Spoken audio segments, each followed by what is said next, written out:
Radio Publique Africaine.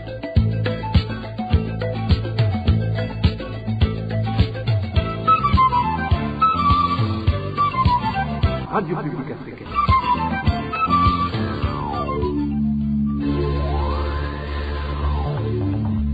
Ni umwanya w'amakuru mu Kirundi. Mukaba muyashyikirizwa na Marie-Ange Irakoze. Sangwe ikaze mwebwe mwese mwahisemo gukurikira amakuru mushikirizwa ni radio RPA ijwi ry'abanyagihugu. Turi ku munsi wa mbere genekerezo rya 8 Rusama umwaka wa 2023. Amakuru twabateguriye ashimikiye hanini kuri izi ngingo.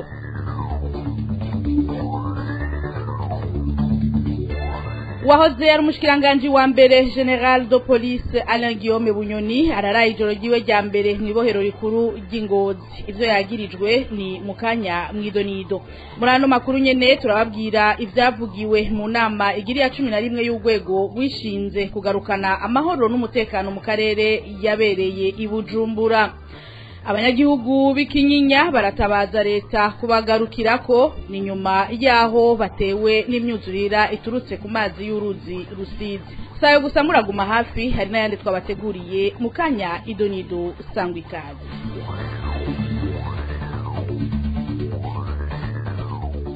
Ndasubiye kubaramutsa nkuko nari mpejeje kubica ku masonga. Uwahoze ari umushikiranganje wa mbere General de Police Alain Guillaume Bunyoni arayijoro ryiwe rya mbere mwibohero rikuru ry'Ingozi. Ni nyuma y'amasaha atari make yaramaze ariko arumvirizwa na sentare ntayinyuzwa muco bita mu gifaransa Chambre de Conseil nkuko vyagaragaye muri dossier yiwe RMPK amajana 98 karongo gashinze nese akarongo gashinze BJB akarongo gashinze ne ico gisongerezi cagirijwe ivyaha bitanu ari byo vyibi: uguhungabanya umutekano w'igihugu, guhungabanya ubutunzi bw'igihugu, ukwihagira inyungu z'umurengera bidaciye mu mategeko, ugutunga ibigwanisho atabirekuriwe n'amategeko hamwe no gutyoza umukuru w'igihugu.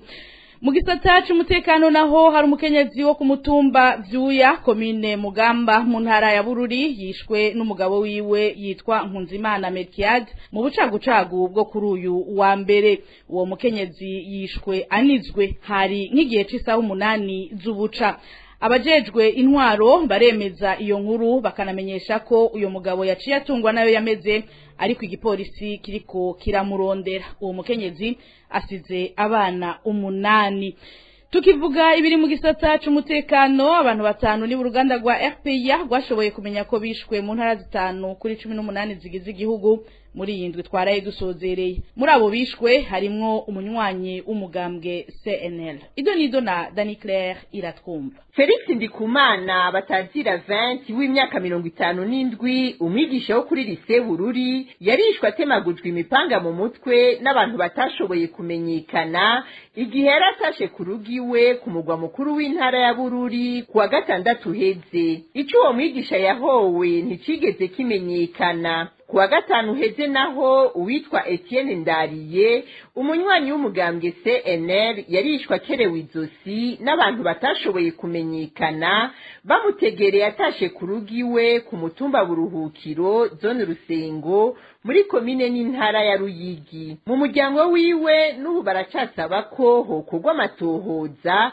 kugira bamenya babahekuye. Mu ntara ya Kirundo naho uwitwa Dusengimana Bernard yarishwa kubiswe inkoni igihe yariko yahira ubwatsi bw'inka mw'ishamba rikingiwe rya Murehe muri komine Busoni kuwa kane uheze. Abamugandaguye bitwaje ko yoba yaragiye kwiba ahasanzwe himbwa ubutare bwo mu bwoko bwa coltan muri iryo shamba. 3 muri abo harimo n'umupolisi bari mu minwe y'igipolisi. Ku munsi wa gatatu w'iyindwi nyene twaraye dusozereye umukenyezi yitwa Serafine yaratowe ikiziga ku mugwa mukuru w'intara ya Rutana. Amakuru ava mu Rutana avuga ko yoba yabanje gushurashuzwa ku nguvu imbere yuko yicwa nizwe n'abantu batashoboye kumenyekana. Uwo mukenyezi akaba yaramaze iminsi 3 abuzwe irengero. Uwo uwa nyuma uruganda rwa RPA rwamenye ko yishwe n'uwo mu ntara ya Cibitoki n'umwigeme yitwa Marie Sandrine Nkunzimana wo ku mutumba Muhungu aho bita ku Kirehe muri komine ya Mabayi. Yatowe ari kiziga mu gitara kiri ku mutumba Ruyenzi muri yo komine ya Mabayi ku wa mbere uheze. Marie Sandrine Nkunzimana akaba yaramaze indwi abuzwe irengero. Dani Claire iratwumva nari nabibabwiye abakuru b'ibihugu bo mu karere basaba imigwi yitwaje ibigwanisho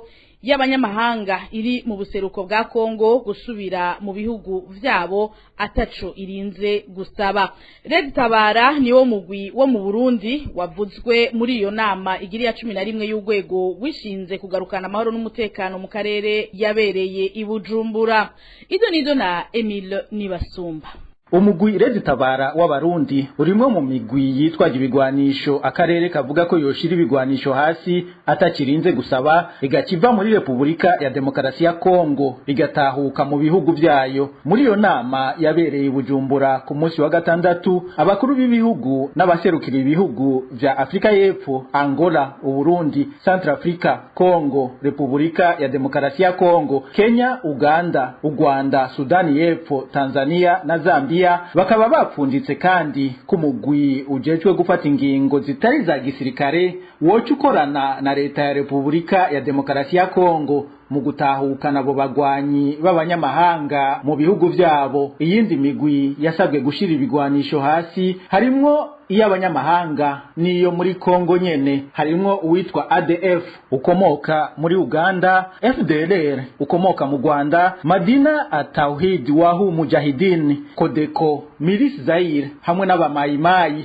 Imigwi igizwe n'abanyagihugu bo muri Republika ya Demokarasi ya Kongo ikaba nayo nyene yasabwe gushira ibigwanisho hasi mugabe gakija mu mugambi wo gusubiza mu buzima busanzwe abagwanyi bayo. Umugwi M23 wowo ukaba wasabwe n'abakuru b'ibihugu gusubira inyuma ukava mu turere umaze kwigarurira. Iyo nama yo kwiga ingene hagarukanwa amahoro n'umutekano muri Republika ya Demokarasi ya Kongo ikaba yaritabwe kandi na Antonio Guterres umunyamabanga mukuru wa ONU hamwe na Musa Faki Mahamat arongoye umugwi w'ubumwe bwa Afrika. Emile Nibasumba tugukengurukire aya makuru muriko muyashikirizwa na Radio RPA mushobora kuyaronka muciye ku mbuga ngurukana bumenyi za Facebook, Twitter, YouTube z'Radio RPA ijwi ry'abanyagihugu. Mukanya amakuru twabateguriye arabandanya. RPA.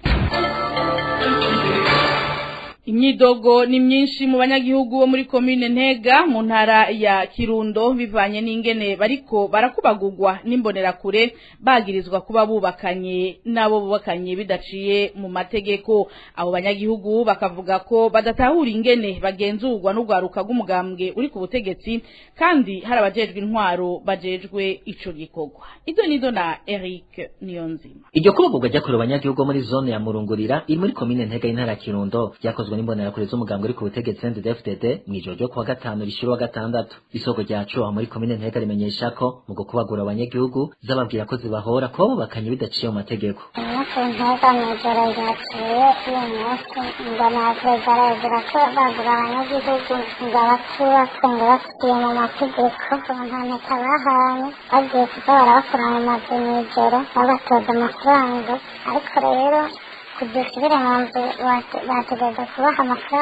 N'agashabu kenshi abanyagihugu ba muri komine Ntega bavuga ko babazwa n'iryo totezwa bakorerwa n'abantu batanabifitiye ububasha n'uburenganzira inzego zose zirorera.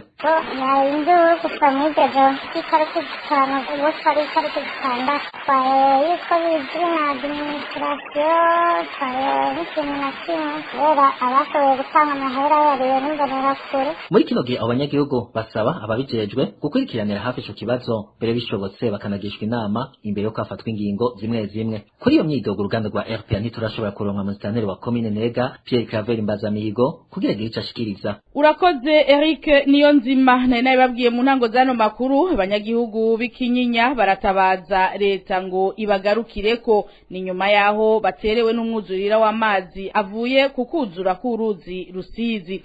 Abo banyagihugu bavuga ko aho bigeze ubu bifashisha ubwato kugira bagira batagira aho baja kuko amazi ageze ku metero n'igice zirenga bagasaba nyabuna ko hoboneka inyishu y'ico kibazo kuko imyanda iri muri ayo mazi ishobora no kubatera ingwara ido nido na Eloge Divin Remesha turarushe n'ukuri atagitabaye uyu n'umunyagihugu wo muri zone ya Gatumba muri quartier ya Kinyinya ariko aratabaza biturutse ku mwuzurira w'amazi y'uruzi Rusizi wabateye muri kino gihe abanyagihugu biyunguruza mu mato mato kubera ubwinshi bw'amazi aho bita kuri zone Kinyinya twebwe ubu tugenderwa n'imvubu gusa amazi nayo twabuze abana iyo baja n'abana bari basanzwe biga muri ville ubu uye umwana w'imyaka nka 15 amazi ashobora kumutwara kuko arenga mu idosi ubu rero hatanguye ubwato nibwo twije turasamwo kubera amazi usanga ari ku metero 2 metero n'inusu ashatagize igitutabara abo banyagihugu basaba ubushikiranganji mu byo bujejwe harimwo gukinga ibiza kubafasha rero ubushikiranganji bujejwe gukinga imyuzurira barabe ico bwofasha mu maguru masha kugira ngo Rusizi rudutera barabe imashini biraziriza nkombe ayo bagomoroye ahantu ku Kagera Tanganyika iyo bagomoroye amazi araheza akagabanuka ubaye mwavugira kane abanyagihugu baho muri quartier ya Kinyinya baterwa n'imyuzurira y'amazi nk'uko bavyivugira ari nako bongera gusaba leta kubaka amadigi ku nkengera z'uruzi Rusizi nk'uko yari yavyiyemeje tugukengurukire nawe Eloge Divin Remesha ni no kuri iryo jwi ryawe duciye duhereza ko amakuru mu Kirundi twe twabateguriye yo kuri uyu wa mbere igenekerezo rya 8 Rusama umwaka wa 2023 shimire cyane bagenzanje b'uruganda rwa RPA bafashije kuyatororokanya ntibagiye abahinga b'ivyuma bafashije ngo amajwi abashikire atankomanzi nkengurukire mwebwe mwese mwari muduteze yombi Marie Ange irakoze nije nariko ndayabashikiriza ndabikebanure ndabifuriza amahoro n'umutekano mu banyu no mu vyanyu na gahwane